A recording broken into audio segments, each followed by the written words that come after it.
Hi everyone. Today we'll be hosting Dr. Shikoh Gitau. She is currently the CEO of Qhala. You can view at qhala.com. And she has many accomplishments. And Shikoh, please do so in the introduction. Hi everyone.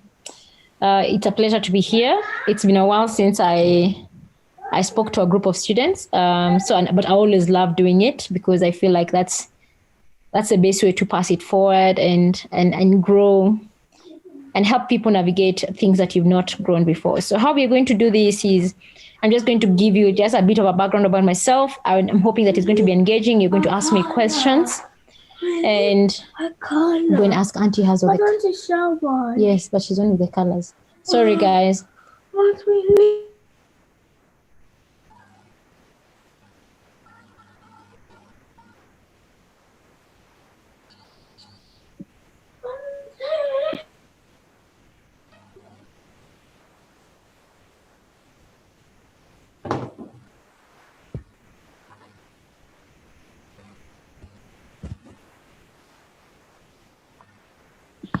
Okay, sorry. So yeah, as I mentioned, I'll just give a bit of a background about myself, and then I'm hoping that it's going to be interactive and engaging. Please ask any questions. I will answer as many as possible. And yeah, the question I get when you see, I saw that flyer running around the social media, and I'm like, oh my God, these kids are going to think, I don't know what they're going to think, but most people who see those accolades and see a poster like that, they believe that things were smooth and things just happened to be. But it was never always smooth or easy. Yeah, it has taken a lot of hard work, prayer, and just diligence. And that's what I'm going to talk about. So I'll start my story in high school. And in high school, I was one of those kids who loved maths. It's my high school maths teacher who actually identified the gift of maths in me. Because she told me, the way you're approaching maths is very different from what I have seen being done. I'm proud of you, and I want you to be really good at maths. And she invested a lot of herself in me. Because I was good at maths and everybody knew I was good at maths, I just took for granted everything else that was happening. And yeah, come fourth year, not fourth year, Form 4, I was reading Mills and Boons and stuff. And I'm sure you guys have read this story somewhere. And I ended up not doing very well in Form 4. So I couldn't join a university that I wanted. I wanted to go to join UON and do medicine. And I couldn't. And it really broke me, like really, really broke my heart. Became obese, just like was not in a very good place. And because my parents are not rich at all. They are nowhere near having enough money to pay for me to go to at that time to the parallel university to do medicine, or even just go to a private university. But so I thought my dreams are done, because I always had dreams. I always tell people I started dreaming of getting a PhD when I was 9 years old, when I saw somebody graduate with a PhD. So I just thought my dreams are done. I should settle and become, what is it called? And become a cook. So I became really good at cooking. I always tell people that year I became really a very good cook. But God has amazing ways of just resurrecting dead dreams to a mind. And for me, I decided I'm going to, my folks told me, just apply for universities. Just apply. So I applied for every single private university. At that time, they were really small. Daystar, African Nazarene, even Catholic, they were so small. Right now, they're big universities, were so small. I think when I joined Nazarene, we were about 1,000. The whole campus were 1,000 people or less, I think. Just slightly less than 1,000. For me, it was just a walk. And when I applied to them, I got actually admitted to all of them at their pre-university program. And I was like, oh my God, it really gave me a lot of hope that, okay, I'm not useless after all. But then you look at those school fees, you're thinking, it's not going to happen. And I remember having a conversation with my dad and asking him, Dad, how are we going to do this? Because, I have failed. And he told me, you know what? Then he gave me the story of our life. He said, I've never had money to take you to school at all. You're always being chased from school. You just stay home a little bit and then you go back. Not because I had any money. He's never had any money. He's not an influential person. So we're always chased. Like from primary, we're always chased from school. So he told me, what makes this any different? What makes you going to a university any different? The same God who's provided you up to this point will provide. And I went to Nazarene. And the most amazing things I went to the pre-university program. And I just decided, you know what, I've been given a second chance. I'm not going to joke with this one. If you ask anybody who knows me, I became a bookworm totally. And my sister was at UN. I used to come to UN because we are identical twins, as her to be in the library at UN because we didn't have enough books at Nazarene. And for me, I really, really worked hard. And in the middle of the year, I got a scholarship. I got like a full-on scholarship that took me all the way to fourth year. I really worked hard. And I always tell people, there's no replacement for hard work. I always say, just work hard. Let people say you have other problems, but working hard is not a problem. Yeah, people will never question you from your diligence, and I'll talk about the second thing. People will never question you about you working hard. Yeah, people can say anything else about you, but working hard, they will never question that you actually put work in place. So no matter where you are, you cannot replace hard work with anything. There's nothing you can replace it with. Yeah, so I worked really hard through campus. I graduated top 5% of my class. And it was really good. I got a job just before I graduated in a very small startup. We never used to call it a startup for those days. It's very funny that the way language has changed so much, even in your head, you're thinking, oh yeah, it was a startup. And I think those early years defined a lot about who I am as a person today and defined the career I decided to have. So I remember in third year, I got an internship with UNICEF and I was working in Mukuru.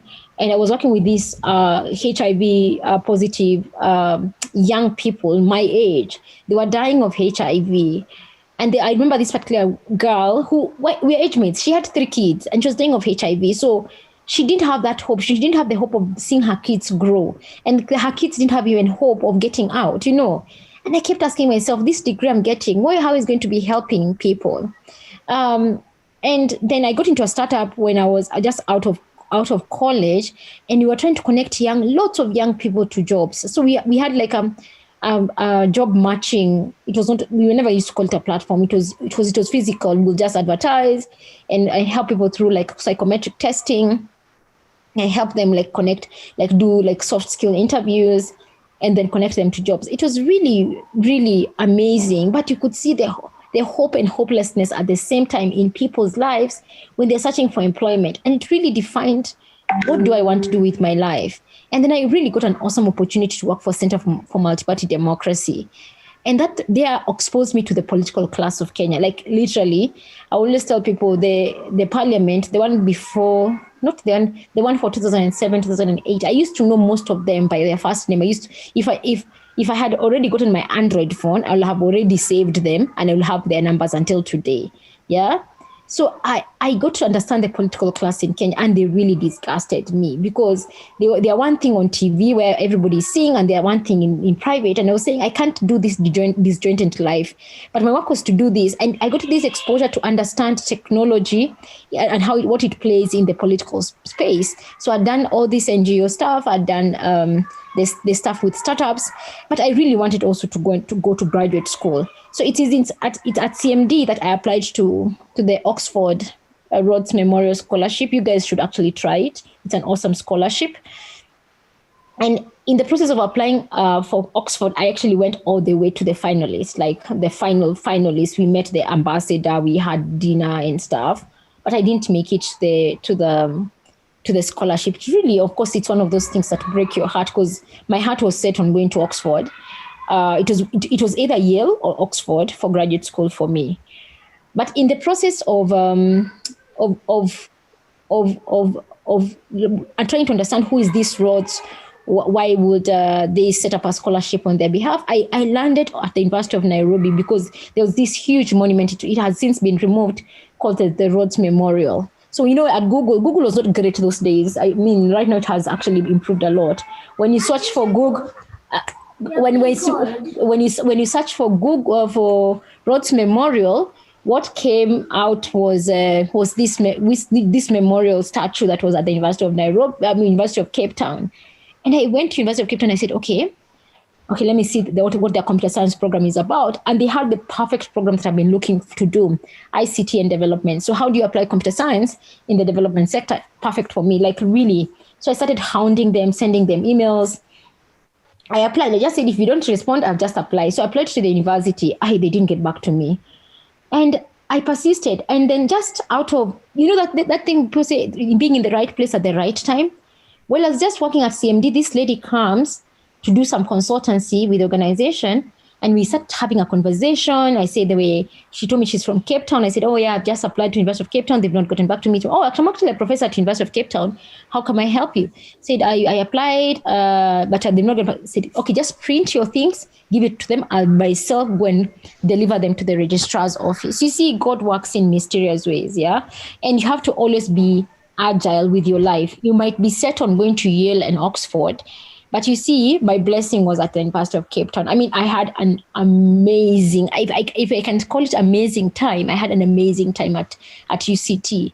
Because, I mean, we started this program, we were just at the very beginning of it, like the first 5 people who were doing this program.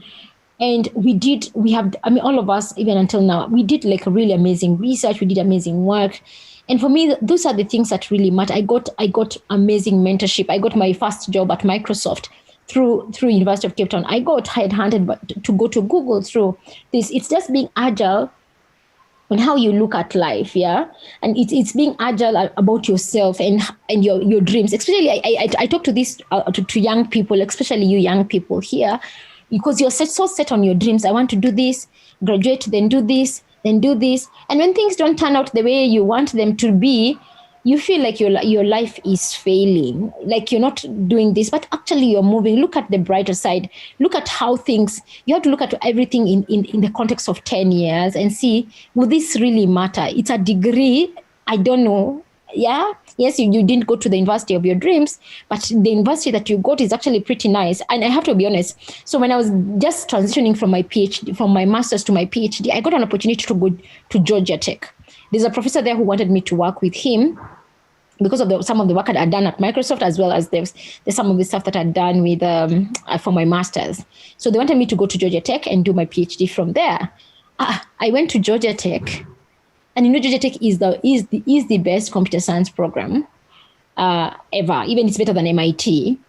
And I went there and I looked at the kind of work they're doing and the quality of research they were doing. And I was like, no, I want to do something practical, something that is going to actually change the world, not something theoretical, something that is going to be dismissed. I want a PhD by the name. I want the actual, like having moved, because a PhD is about moving the needle in knowledge and authority. I want to be able to do something like that is actually changing and shifting things in my continent. And I decided to say at UCT, and doing that really opened up other things. I got a fellowship that got me to work half my time at UCT and the other half in Berlin. At I don't know, the founder of ASAP is called Hasso Plattner. So he has an institute called the Hasso Plattner Institute in Berlin. And I got a chance to go there and even got to meet him, and he's very expensive and rich buddies.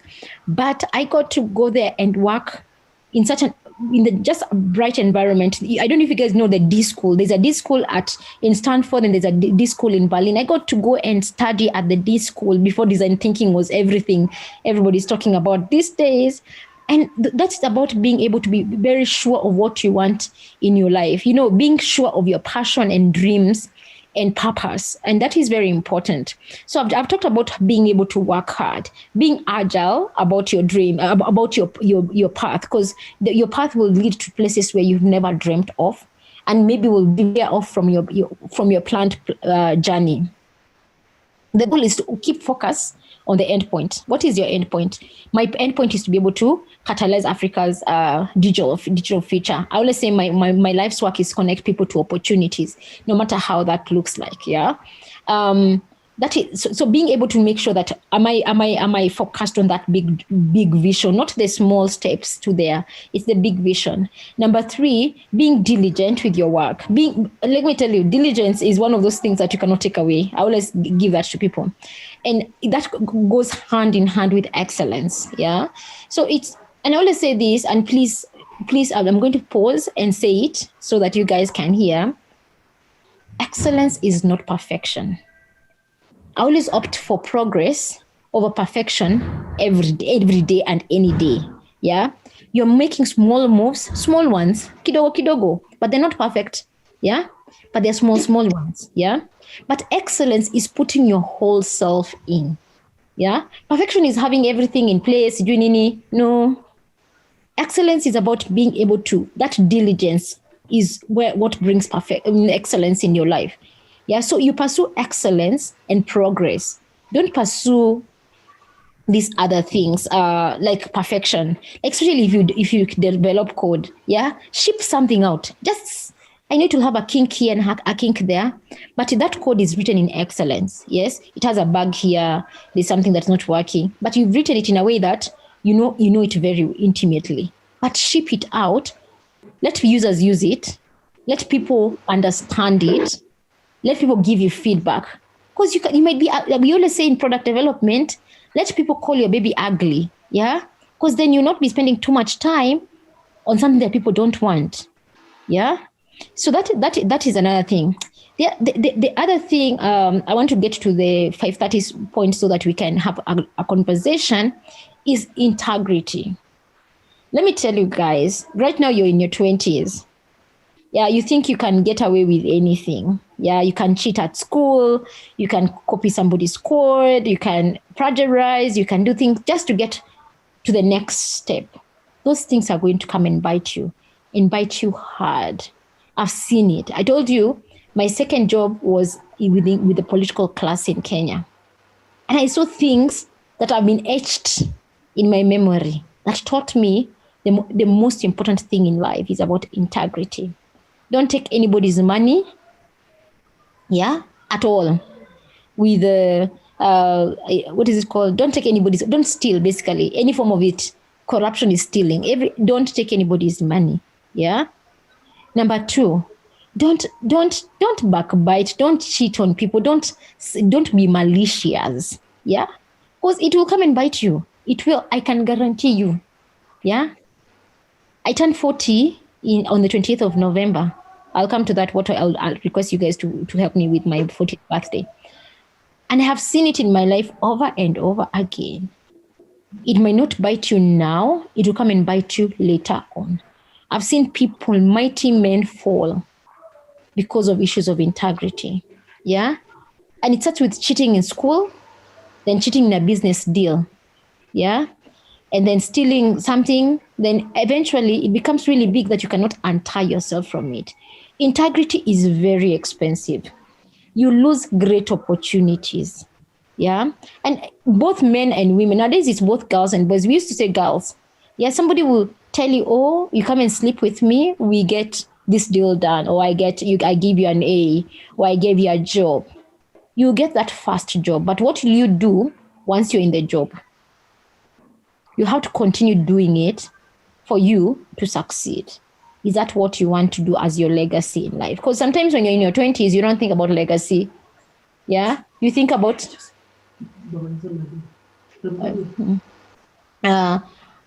because sometimes in your 20s, you're not thinking about legacy. You're thinking about, my 30 is so far away. You have to think that everything that you're doing right now is a stepping stone to your next level. Everything. Yeah?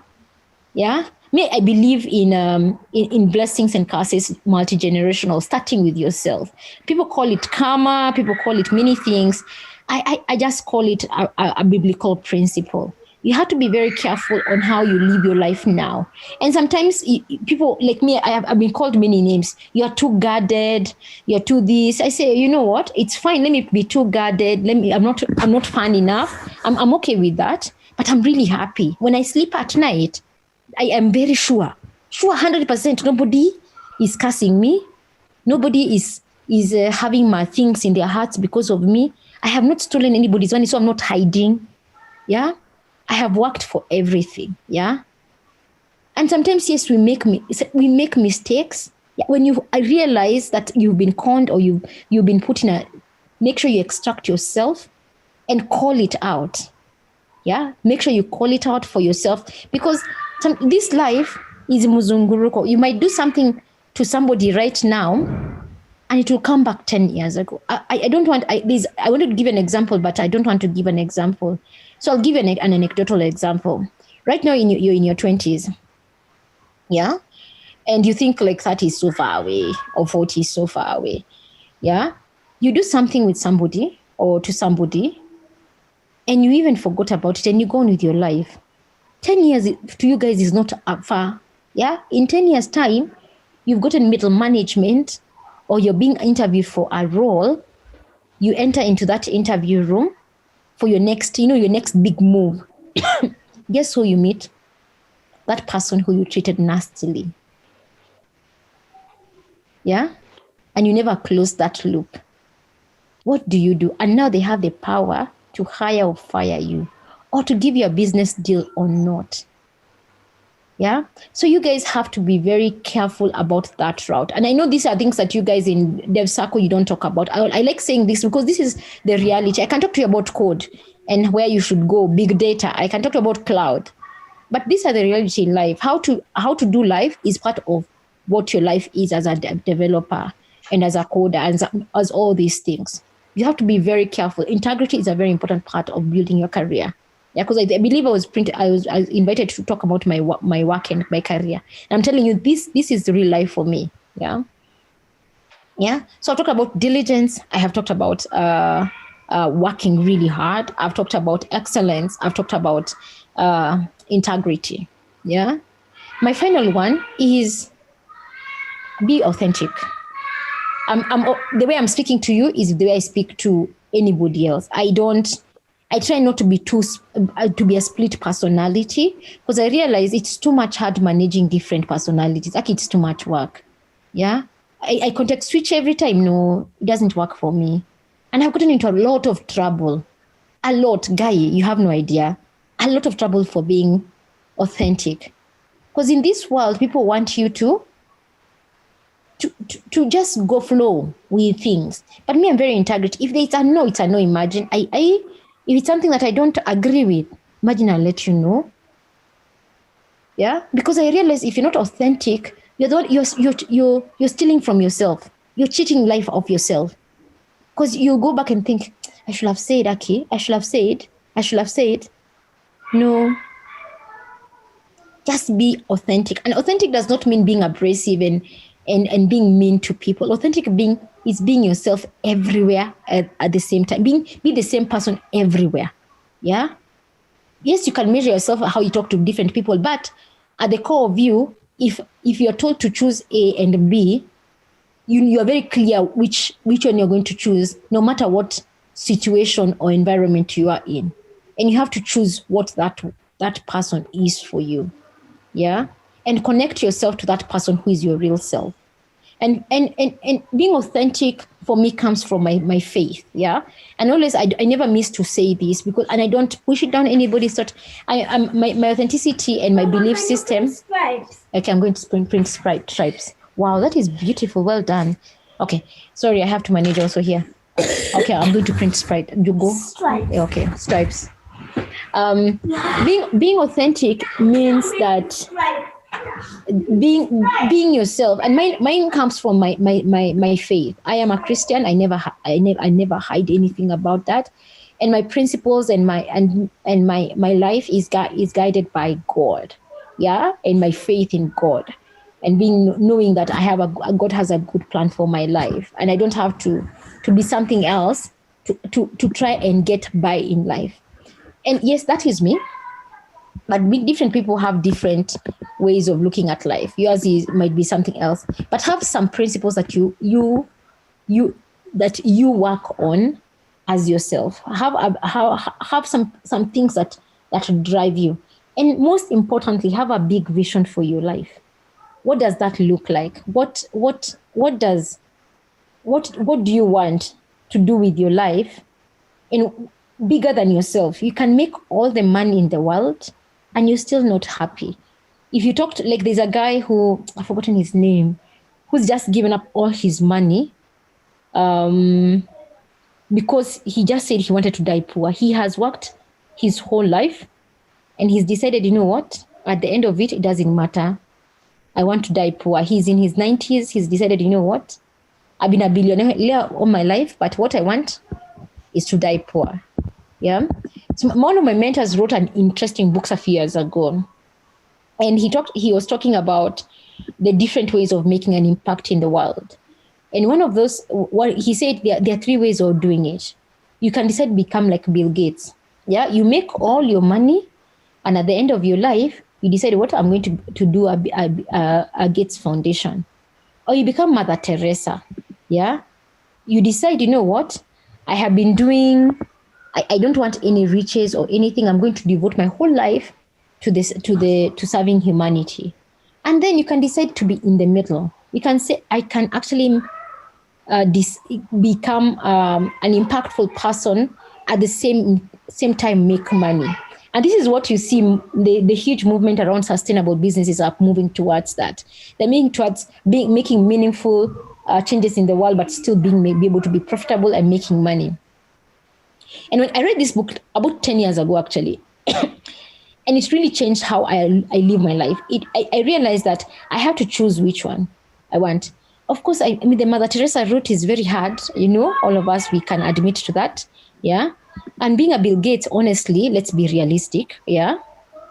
But what I decided is that as I go, as I go with my life, I decided to do good as well as work really hard to make money to be able to fund my doing good.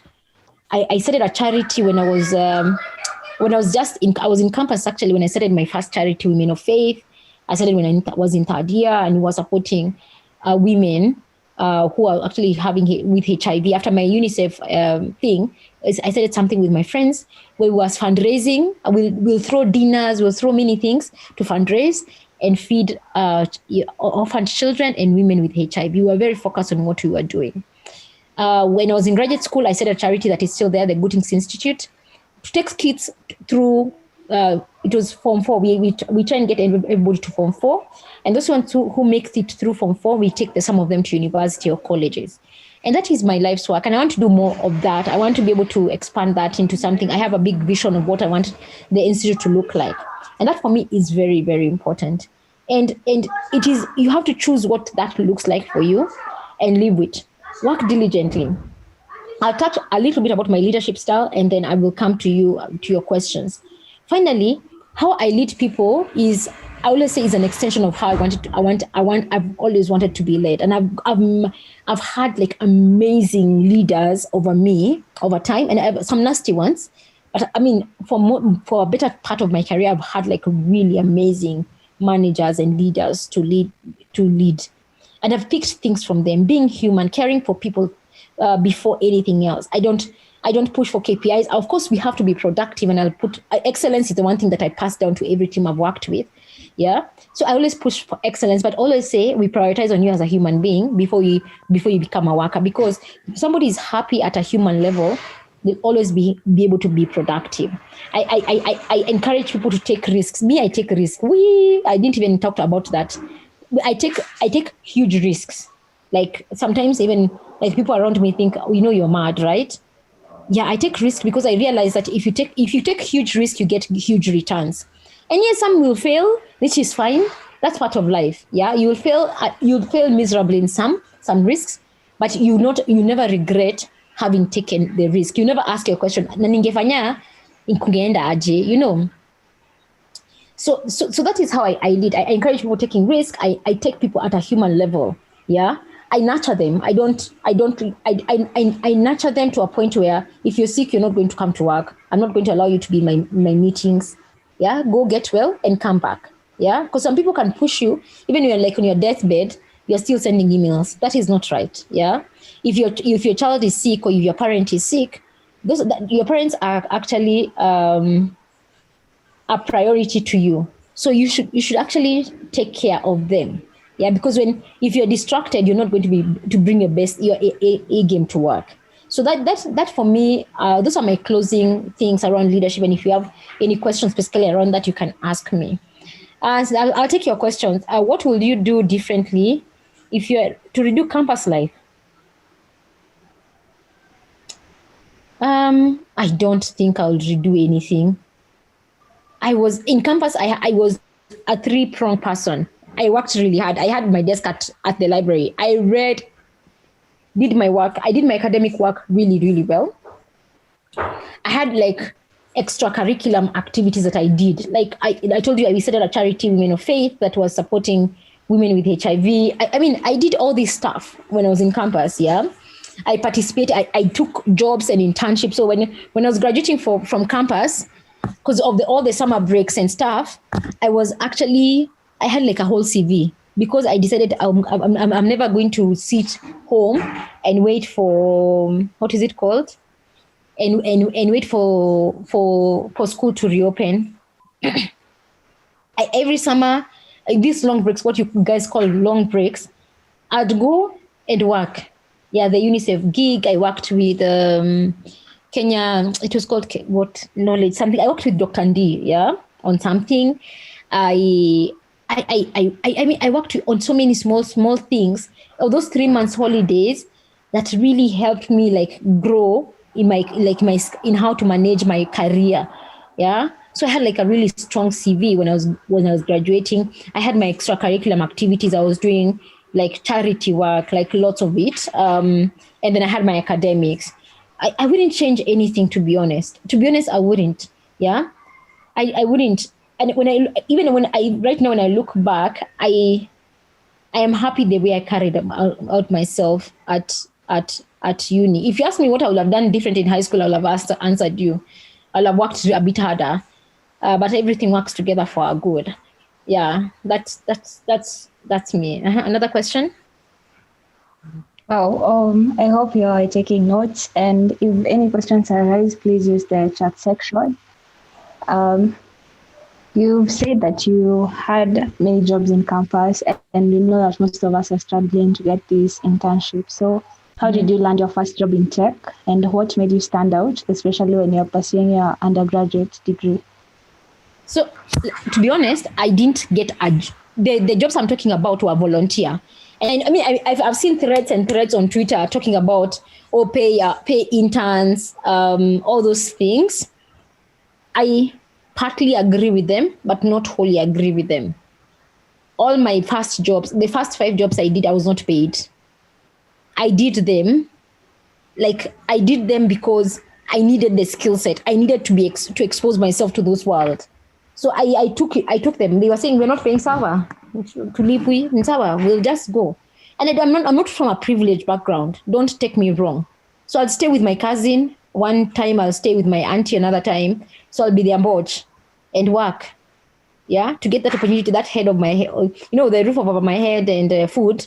I'll watch for my cousin. I'll watch for my auntie.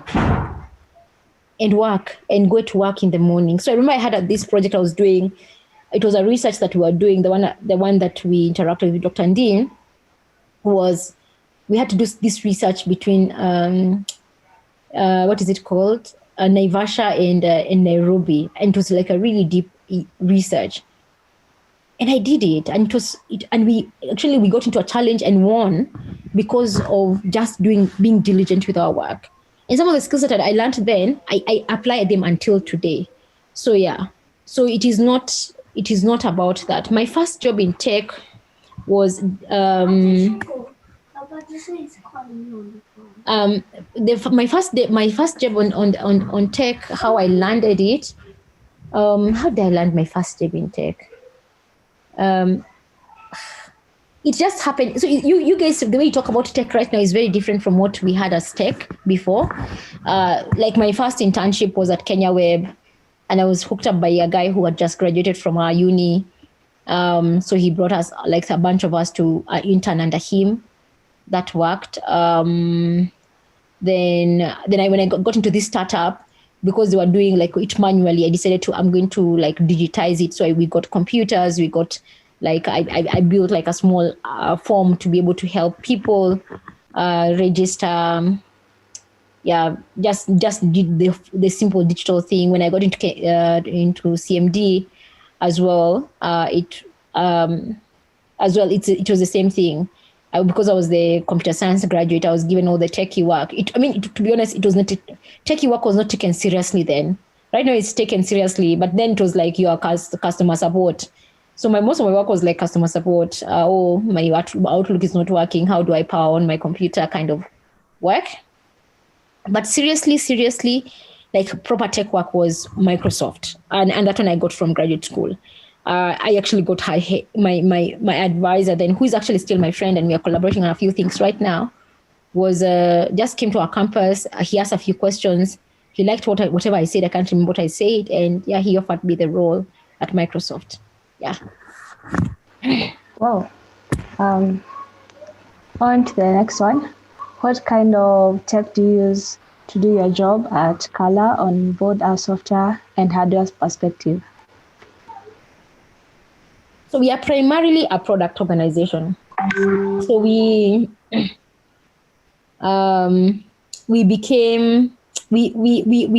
digital innovation lab. Yeah. So we help organizations with their innovation and digital innovation capacity, building it out and building their first few products. That's how we pitch ourselves. That's the kind of work we're doing. We also have like a venture lab where we actually build products that we are launching. Actually, next week, if you go to the Qhala web pages, all of them, you will see that we're actually launching a product next week, because we found a problem in the market. Nobody was resolving it. So we decided to resolve it, and it turned out that it was a good problem, and other people have joined our efforts to resolving it. Just a minute. Please text. Niko kwa meeting.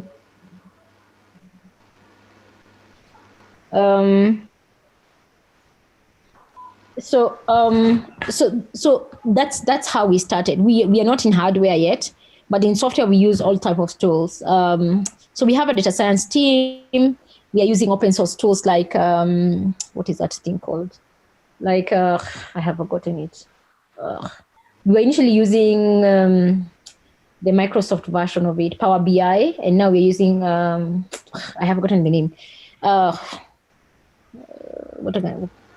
Superset. So we're using Superset. We are using mostly what is it called? We are using both AWS and GCP. We have not used Azure yet. Those are the key infrastructure tools that we are using.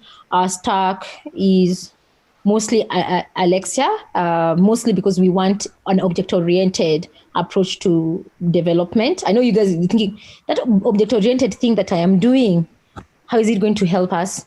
It's going to help you when it comes to things like that. John, hebu ni SMS niko kwa meeting.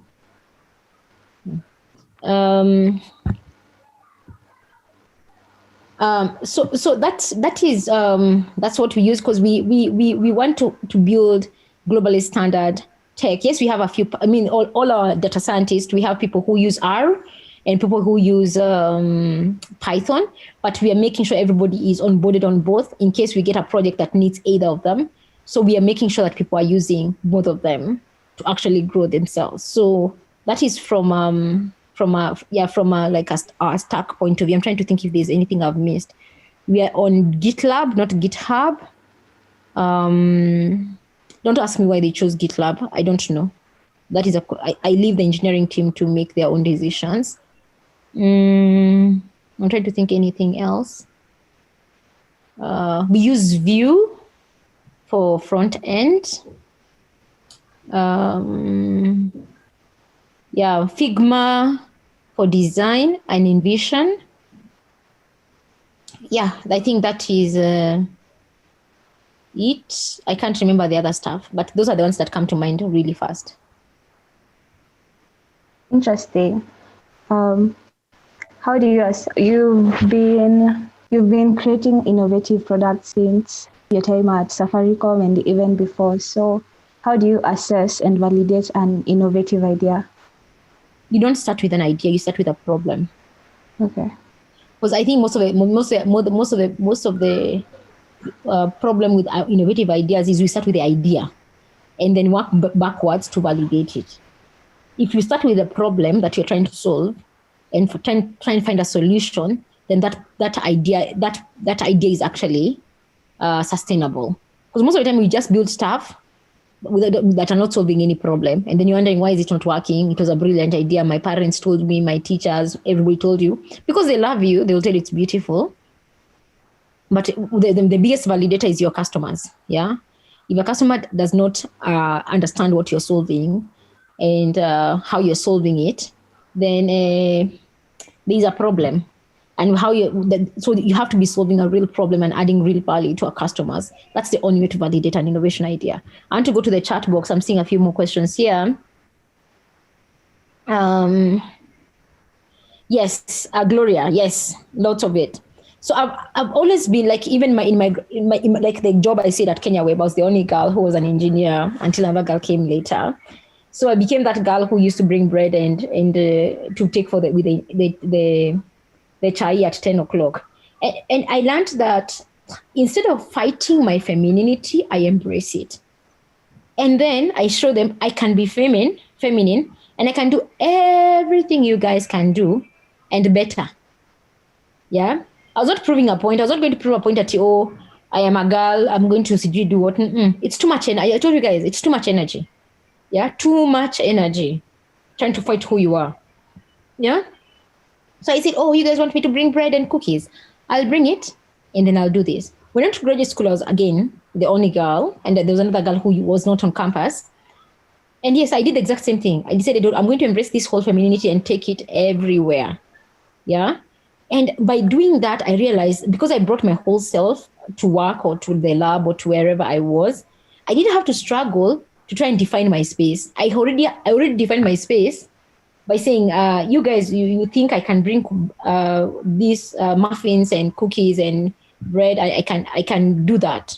But I can also write awesome papers. I can do awesome research, and I can write awesome code. That does not t-shirt me. And by doing that, I think I've had a much richer life than people who've struggled to fight femininity and trying to define, oh, this is my space. You cannot treat me like that because I'm a woman. I never allowed myself to do that. I just allowed myself to be myself. And even right now, it's the fight. I mean, if you guys follow me on LinkedIn, the fights I face are not those ones, because now people will Google you. Once in a while I get dear Mr. Gitau email, kind of, or he, in an introduction, because people don't understand that I'm a woman. But that's fine. You just don't take it personally. Because when you take it personally, you're taking somebody's negative energy into you, and you don't want any negative energy in yourself. Just again, that authenticity allows yourself to just determine the circumstances you are in and live your life. Yeah. You bring your excellent work, you become diligent in your work. People respect you, they forget about your gender. Yeah. And there are people who will just be a problem. Those ones you ignore. You know, that meme that says blocker, that's me.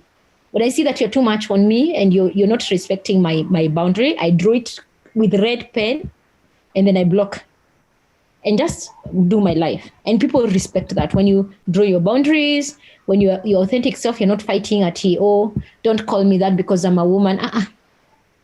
Yeah? And people respect that a lot. I've been put in opportunities because I didn't fight it. I've been given opportunities that most women probably not have gotten it because you're trying to prove a point. Yeah, I just don't try to prove a point. I just say, I'm a woman and I can do everything else without diminishing my femininity at all. So like when I was working in corporate, I'd wear my very high heels, my very, very, very, very red lipstick, make my hair, and show up in board meetings. And I don't have to mute myself to fit in.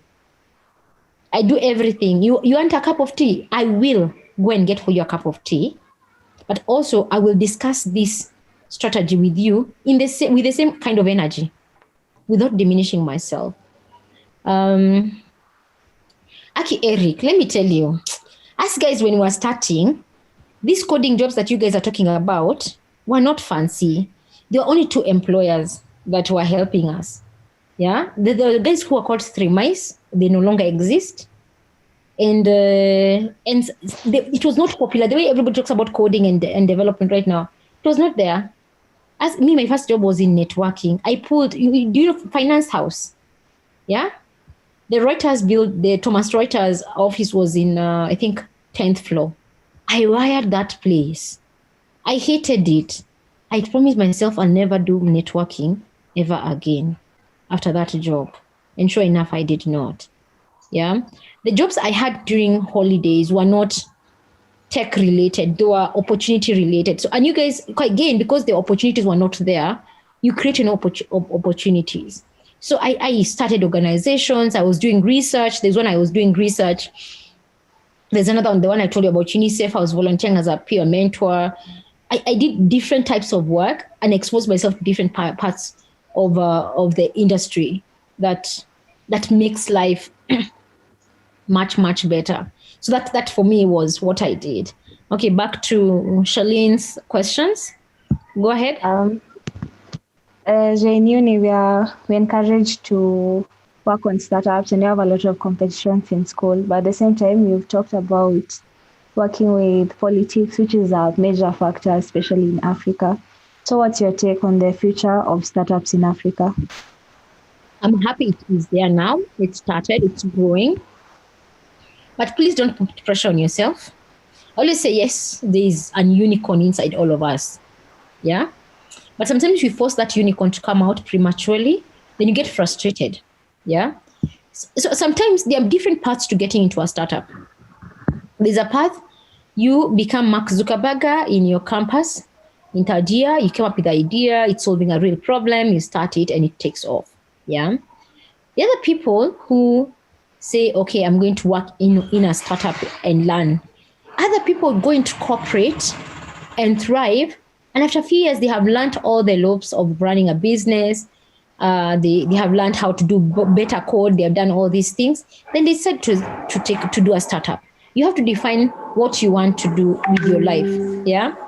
And which means that startups are not going anywhere. Yeah. Like the big startup boom in the US was in 1999, there, 98, 99. Yeah, there was a big startup boom, yeah, before the mighty fall of 2000. Yeah, and every year I was reading somewhere, there's 300% increase in startups. So it's growing, yeah. But you have to be very deliberate on what you're bringing into the world. Yeah, it's like a child. That startup is like a child. And many of them, just know that 9 out of 10 startups fail. And in Africa, I think the percentage is even higher. Yeah. So just pace yourself. Most of you are under the age of 25. Pace yourself, learn. So whatever you're bringing to the world, it's not about code. And I say this to everybody who is a developer, who is a code, who is in tech. Startups are not about code. They're about solving a problem. If you're not very concrete on the problem you're solving, imagine it doesn't matter what startups are going to grow or how many unicorns you feel inside of you. It has to be a problem that you're solving very, very deliberately. Yes. Thank you. As you go on, please continue asking questions in the chat section. What has kept you motivated as you've cruised through the path of success? So, first of all, let me say, you have to define what success looks like for you. For other people, it's money. For other people, it's fame. For other people, it's different thing. For me, it's the people that get impacted with my work. Yeah, from the kids that are impacted when I was in campus by giving them food and teaching. I used to teach maths to a Maasai school. You know, those days, if you're in Nazarene, we used to live in the heart of Maasai land. There used to be like a small school that I'll go and teach maths. Yeah. And it really fulfilled me. Yeah. To the people I've worked with over the years, somebody who you took under your wing when they were like hopeless and did not feel like they had a future to somebody who is like a manager right now, or building their own startup, or in a powerful job. Yeah. To the kids I pay school fees for, that I see thriving. So for me, those are the things that grow me. I told you my life's work is about connecting people to opportunities. And that is what motivates me. I love, and that is number one. Number two is I enjoy building stuff. I enjoy solving problems. Yeah, I was born a problem solver, maybe because I'm a firstborn, but I was born a problem. I'm always like, if you told me, if you're having a conversation, you're having a challenge, I've already, by the way, looked at that problem, looked at it, different angles of it, and found a solution. Yeah, that's how I look at life, and that motivates me. Saying, I have solved that problem, I feel so good and excited. So the worst thing is that, like my current team, they always tell me, Shikoh, you're always solving these things. We're supposed to be monetizing.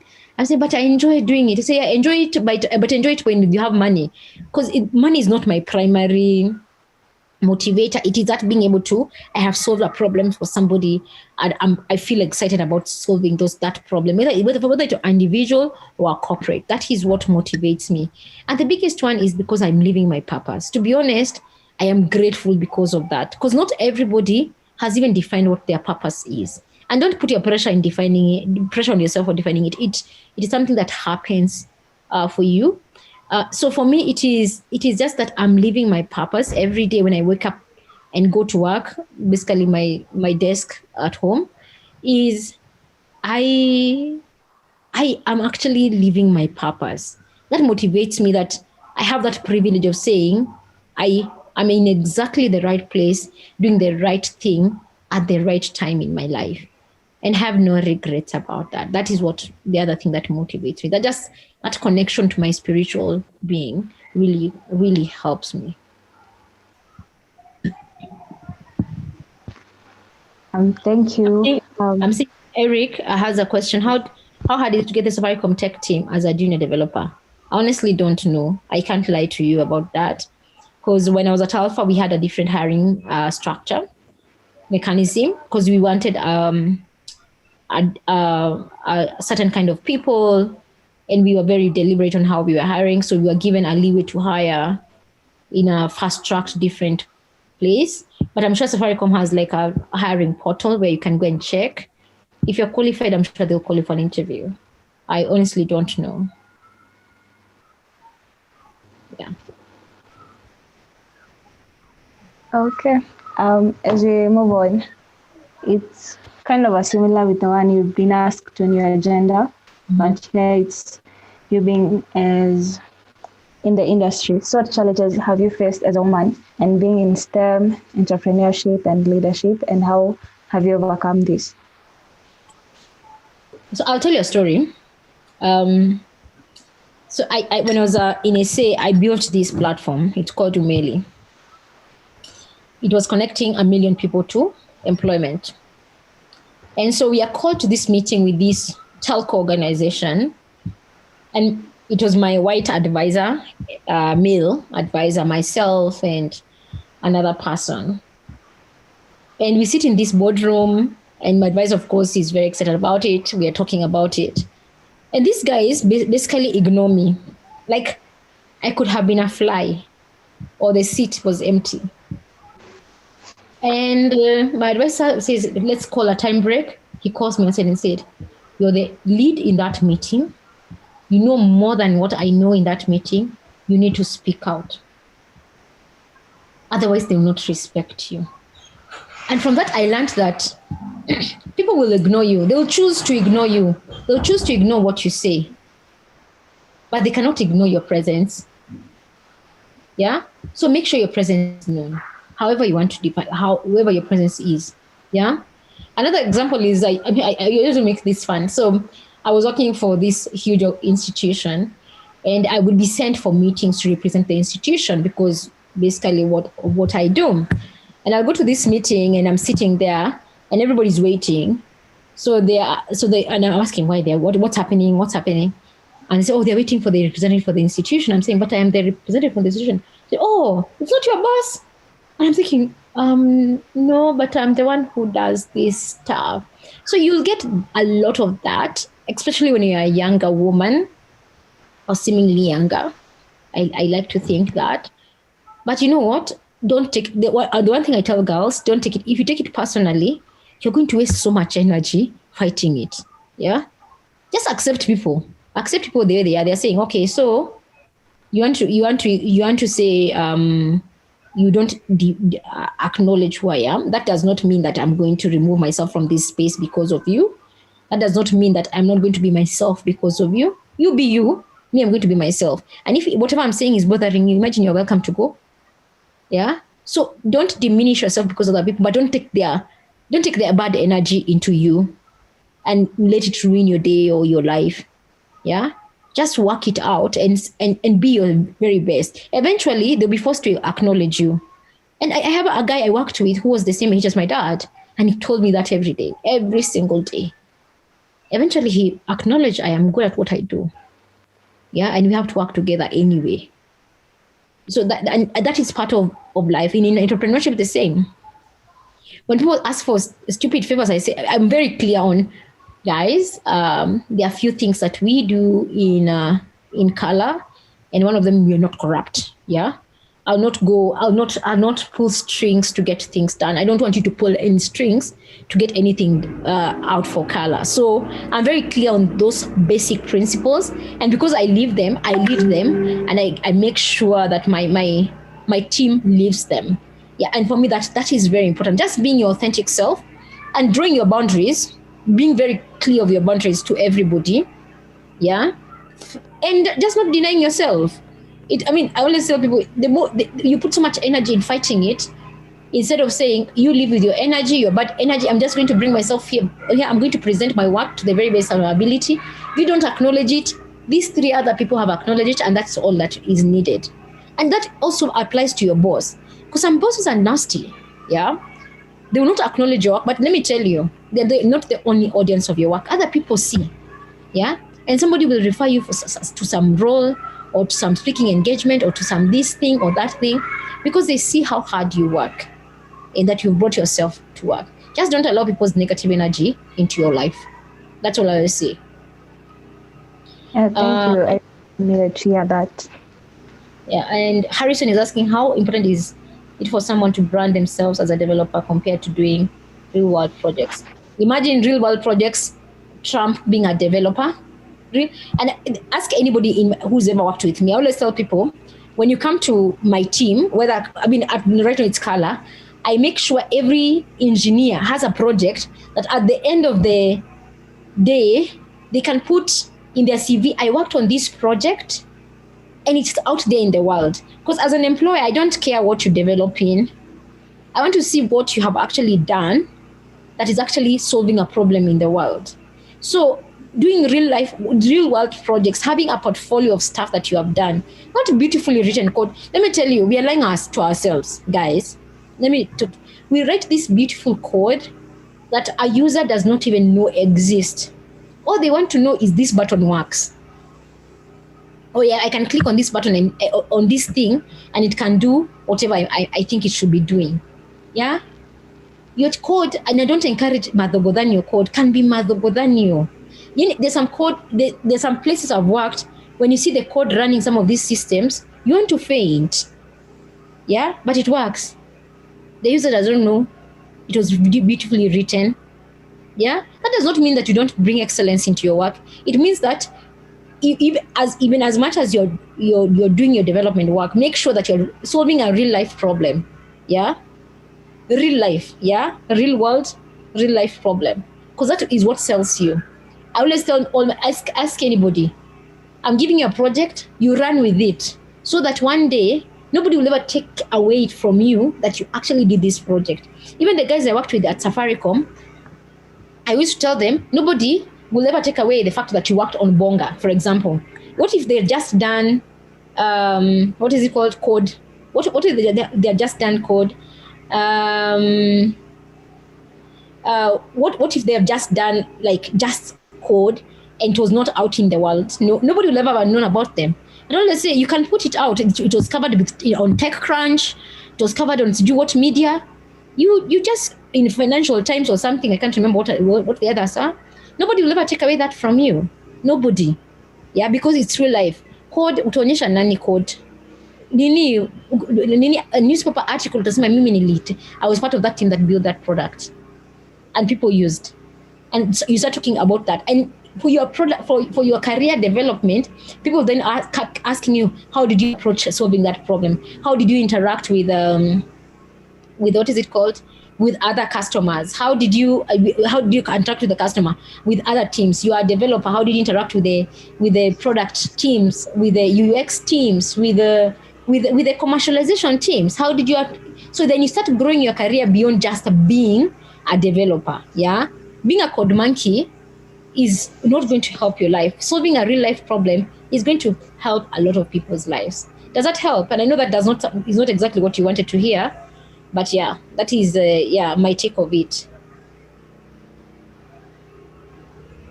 To our final question, if you were to change one thing that isn't right in the tech industry, a norm that requires an update, what would it be? Print something nice. Okay, I'm printing something nice. Go to the printer, I'll print something nice. Sorry, I have this one comes every 30 minutes to make sure I'm still here. I understand. Nice. Okay, let me find something nice and print. So, what's the one thing? Which one is from Blaze and the Monster Machine? Okay, I'll print something from Blaze and Monster Machine. If I was to change the one thing is this. Mama, This idea. print it. Okay, I'm printing here. I've opened it here. See, I've opened there. A cool one. Yes, Zeg. I'll print Zeg. No. Caleb said if you print. This one, the fish one. I think that's a cool But one. Caleb said you don't print more. You go and do Zeg. Look. No, Not the Zeg. fish. No fish. Zeg. Zeg. You want Zeg? Mhm. Okay. Easy. Easy peasy. Okay. There is Zeg. I have printed it. Go and pick it.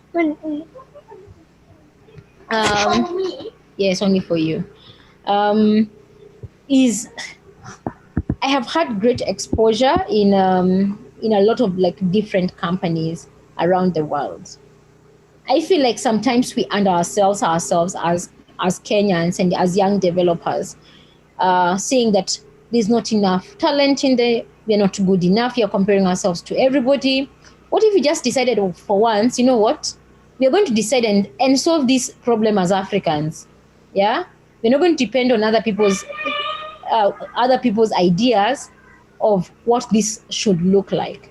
What if we, to Giamini too, we are globally standard engineers and developers and designers, Mommy, that we don't have to benchmark ourselves against him. It's printing. Go and check. What if we just decided that? Because when I sit in these panels and say, oh, there's not enough talent in Africa, I think about you guys. You're working really hard to be the talent in Africa. Yeah, you have to like up your game. Yeah, you have to say I am the best, because it starts with your mind. Yeah, it starts with your mind saying I am really good at what I do. Yeah, and reaffirming yourself and getting people around you who are going to reaffirm that to yourself, and they're not lying to you. Yeah, you correct each other. You're accountable to each other. What if we just decided Kenya has a great pool of developers and engineers? We just decided. Yeah, imagine we'll change the face of Kenya. Yeah, we'll just change the face of Kenya. And okay, I'm printing Zeg for Caleb. So what if we just decided to do that? And that's the challenge, because when you hear this thing, you guys, it's a self-fulfilling prophecy. When you say there's not enough talent, you guys believe it. You guys are the talent. And I've hired people straight from campus who end up being excellent engineers. I had to fight off other people from stealing them. Yeah, because you have to recognize the gift you are yourself. You got. Okay, bye. You have to. This one. No. You don't like it? No. We have a whole house of them at home. So you have to believe in yourself as the talent pool that Africa needs. Yeah, and you have to stop thinking about the 40 million Kenyans, and you have to think about 1.2 billion Africans. And if you have a startup, the moment you start thinking about 40 million Kenyans, you limit how you think. Yeah. And how expansive you can think. But start thinking about what does this look for 1.2 billion Africans? Yeah. And yes, you can think beyond to Africa, but always 2.2 billion is a lot of people to solve for. Yeah.